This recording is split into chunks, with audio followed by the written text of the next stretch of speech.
আসসালামু আলাইকুম। আপনারা সবাই কেমন আছেন? আশা করি ভালো আছেন। আজ আরও একটি নতুন স্পেশাল ভিডিওতে আপনাদের স্বাগতম। আজকে কিসের আয়োজন চলছে? ও, লেখাগুলো দেখে অবশ্যই বুঝতেই পারছেন আজকে কার জন্মদিন জানেন কি? আজকে আমাদের, দেখি একটু এদিকে হও, যার জন্মদিন সেই সব কিছুর আয়োজন করছে। এখন দুপুরে খাওয়া দাওয়া শেষে ঈশা আর আমি ঘর সাজানোর কাজে লেগে পড়েছি। এদিকে রান্না বাড়াও চলছে, পায়েস রান্না হচ্ছে, বিরিয়ানি রান্না হচ্ছে, কেক নিয়ে আসা হয়েছে। ছোটোখাটো আয়োজন পারিবারিকভাবেই। পায়েস কিন্তু ঈশার নানি রান্না করছে, জানেন কি সেটা? পায়েসটা কিন্তু ভীষণ মজা হবে, কারণ ঈশার নানির হাতের পায়েস দারুণ মজা।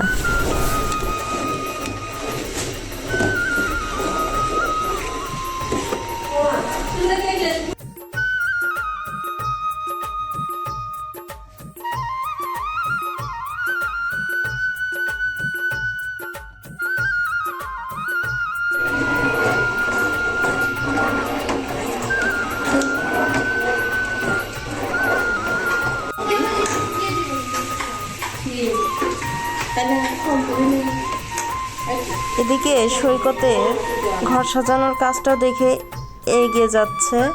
ঈশা একা একা আর পারছে না, সৈকতকে হেল্প করার জন্য অনুরোধ করেছে। তাতে সৈকতও দেখি রাজি হয়েছে। আমরা কাকে খুব মিস করছি জানেন কি? সৌরভকে। সৌরভ থাকলে আজ কিন্তু দারুণ মজা হতো, দারুণ আনন্দ হতো। আবার সেই সঙ্গে পায়েস রান্নার শেষে বিরিয়ানির জন্য মাংস কষানো হচ্ছে। মাংসটা কষানো হয়ে গেলেই এরপরে বিরিয়ানি উঠানো হবে। আর এদিকে গরম পানি দেওয়া হয়েছে, সাথে এই যে মজাদার সুস্বাদু পায়েস। মাংসটা কষিয়ে নিয়ে তারপরে বিরিয়ানি রান্না করা হবে। আর সৈকতের ঘর সাজানো। Happy birthday to you Isha. আমরা স্লোগানে মুখরিত করি, তাহলে সৈকতের কাজটা অনেক সহজ হবে এবং তাড়াতাড়ি হবে। ও, আরেকটি কথা, বাবা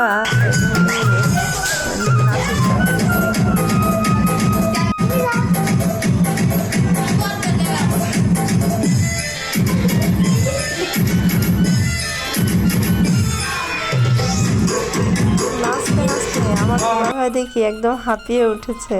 তারপরে বললাম, আচ্ছা থাক, আপনি যেটুকু নেচেছেন এটাই অনেক, এটাই যথেষ্ট। আমার ছেলে বেলুন নেওয়ার জন্য দেখুন কেমন করছে। তার একটাই কথা, সে বেলুন নেবে। বেলুন নেওয়ার জন্য দেখুন কেমন করে। আর আসার পর থেকে সেই যে কেক কাটার ছুরিগুলো নিয়ে খেলা শুরু করে দিয়েছে। সৈকত হ্যাপি বার্থডে লেখাটা ঠিক করছে, দেখতে খুব ভালো লাগছে। সৈকতকে কাজে লাগিয়ে দিয়ে ঈশা দেখি ফ্রুত। ঈশা গিয়ে ও রেডি হচ্ছে, ও নাকি আজকে শাড়ি পরবে। বলছে, আন্টি একটু শাড়ি পরি, কয়েকদিন পর থেকে রোজা, ভালোই হয়েছে। আমার বার্থডেটা রমজানের আগেই হয়ে যাচ্ছে। রমজানের মধ্যে হলে আমি কিন্তু কিছুই করতে পারতাম না। আর আমার ছেলে অবশেষে বেলুন পেয়ে গেছে। দেখুন, ভালোই হয়েছে। বেলুনটা ওই কেক কাটার ছুরি দিয়ে বেলুন দিয়ে খেলা করছে। একটা বেলুন পেয়ে সে মহা খুশি। বেলুন পেলে সে অনেক খুশি হয়। অবশেষে সৈকত তাকে একটি বেলুন গিফট করেছে। এদিকে সৈকত বলছে আরও অনেক জিনিসপত্র নাকি নিয়ে আসতে হতো, সেগুলো নিয়ে আসেনি। আচ্ছা, যেটুকুন নিয়ে আসা হয়েছে ওইটুকুন দিয়েই সাজাও, তাতেই অনেক সুন্দর লাগছে। কেকটা রেখে ভালোই লাগছে। ঈশা এর মধ্যে হালকা পাতলা রেডি হয়ে গেছে। কেকটা টেবিলে রেখে মনে হচ্ছে যাক, সাজানোটা ফুলফিল হয়েছে। আর সেই সঙ্গে এই যে এটি কি বাতি বলে, টিপ টিপ বাতি যে জ্বলছে, খুবই সুন্দর। সুন্দর লাগছে। ঈশাও কিন্তু রেডি, কিন্তু ঈশা হ্যাপি বার্থডে ওই যে ইয়াটা লাগাওনি কেন? ঈশা ও আগে ছবি উঠাবে এরকমভাবে, আবার ওইভাবেও উঠাবে। তবে ঈশা ঈশা মানে সবার সামনে ছবি তুলতে ভীষণ লজ্জা পাচ্ছে। সবাইকে বলছে আমি কিন্তু আর ছবি উঠাবো না, আমি কিন্তু আর ছবি উঠাবো না, কিন্তু বাদও দিচ্ছে না। আর বাতাসে একটু ফ্যান দেওয়া হয়েছে, ওই জড়িগুলো উড়ে ওর গায়ের সঙ্গে লেগে যাচ্ছে। যাই হোক, ও ছবি তোলার জন্য বিভিন্নভাবে পোজ দিচ্ছে। কোন পোজটা যে সুন্দর হচ্ছে আমি নিজেই বুঝতে পারছি না। আর সবাই ওকে দাঁড়িয়ে থেকে দেখছে ও কিভাবে কিভাবে ছবি উঠায়। যাক, ভালোই লাগছে। এই সব কিছুই কিন্তু ঈশার নিজের উদ্যোগেই করা। ঈশার বাবাকে আসতে বলছে, ঈশার বাবা বলছে যে আমি ওখানে যাব না, আমি এখানে বসে থাকি। তো বলছে না, তুমি আসো, যাও।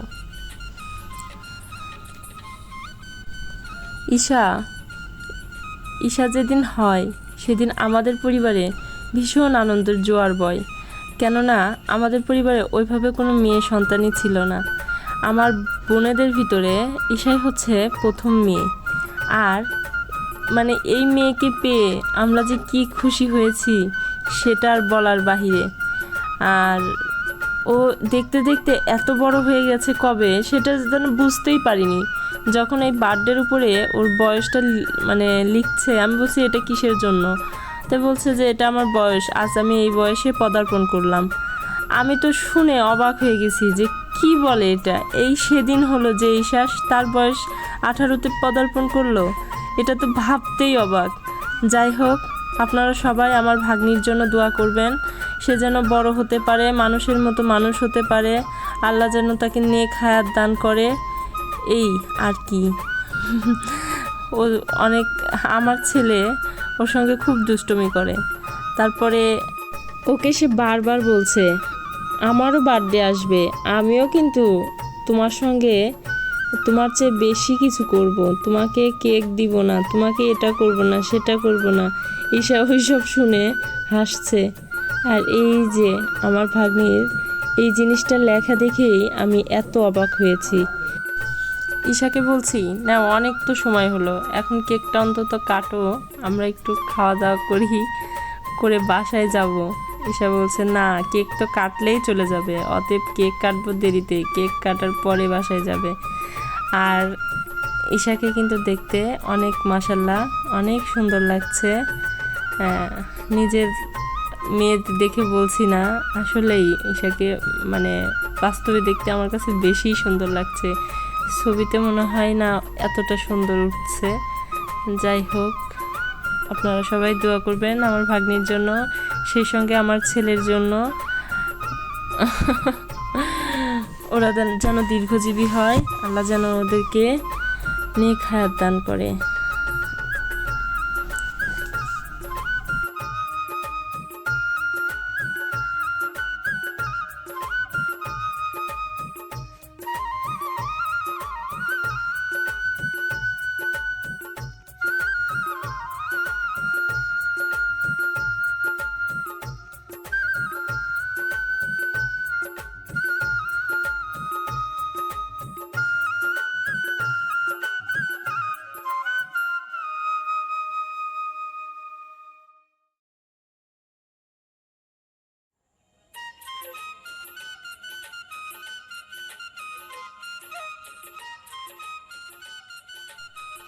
অবশেষে মনে হয় সেই অপেক্ষমান সময় চলে এসেছে। ঈশার কেক কাটার সময় চলে এসেছে, যেহেতু মোমবাতি জ্বালানো হচ্ছে। এরা তিনজন মিলে আজ কেক কাটবে। ঈশার কেক একজনের, ঈশার উপলক্ষ, কিন্তু ছুরি দুইটা, আমি বুঝতে পারলাম না বিষয়টি কি। যাই হোক, তিনজনে মিলে দুইটা ছুরি দিয়ে একটি কেক কাটা হচ্ছে। Happy birthday to you, happy birthday to you, happy birthday to you dear Isha, happy birthday to you. একটু মজার ঘটনা দেখুন, ইশরাক যখন কেক খাচ্ছে না তখন ঈশা বলছে তুই না খাইনি, আমি নিজেই খেয়ে নিই। আসলে এটা ব্যাপার না, ব্যাপার হচ্ছে ইশরাক ওই ক্রিমটা কোনোভাবেই খেতে পারে না, যার জন্য ঈশাকে বলছে আপু তুমি ক্রিমটা খাও, তাহলে আমি কেক খাবো। তো ও পরে ক্রিমটা খেয়ে নিয়েছে। আর ঈশা কিন্তু মিষ্টি খেতে পারে না, মিষ্টি খেলেও নাকি ওর অস্বস্তি হয়। ও ঝাল খাবার খুব পছন্দ করে, যার জন্য ও একটু মুখে দিছে, ওইটা দেওয়ার পরে বলছে আম্মু তাড়াতাড়ি আমাকে খেতে দাও। তো আমার বোনও সেই কারণে ওকে একটু খাবার দিয়ে দিছে যে ওখানে বসে একটুখানি খেয়ে নাও। তারপরে আমি বলছি যে না একটুখানি কেক খাও, অন্তত হালকা একটু তো খাইলে কিচ্ছু হবে না, মিষ্টি জিনিসও খেতে হয়। পরে বলছে আচ্ছা না একটু খেলাম, এরপরে ও বিরিয়ানিটা খাবে। আর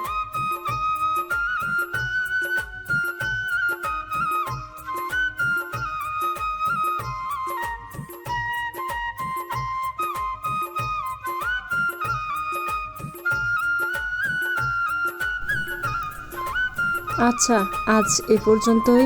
আপনারা সবাই ভালো থাকবেন। আর ভিডিওটি কেমন লাগলো অবশ্যই মতামত জানাবেন। আল্লাহ হাফেজ।